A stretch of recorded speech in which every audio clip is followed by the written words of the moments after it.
এক সাহাবীর নাম আবু উমামা, নামাজের ওয়াক্ত ছাড়া উনি মসজিদে যেয়ে বসে আছেন। বিষ্ণু বললেন, কিরে আবু উমামা, নামাজের তো ওয়াক্ত হয় না, মসজিদে কি?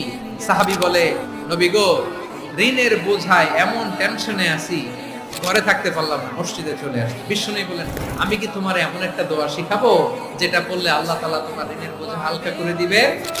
আবু উমামা বললেন, ইয়া রাসূলুল্লাহ, অবশ্যই শিখাবেন। বিষ্ণু বললেন, তাহলে তুমি পড়বা, আল্লাহুম্মা ইন্নী আউযু বিকা মিনাল হাম্মি ওয়াল হাযান ওয়া আউযু বিকা মিনাল জুবনি ওয়াল বুখল ওয়া আউযু বিকা মিন গালাবাতিদ দাইনি ওয়া কাহরির রিজাল।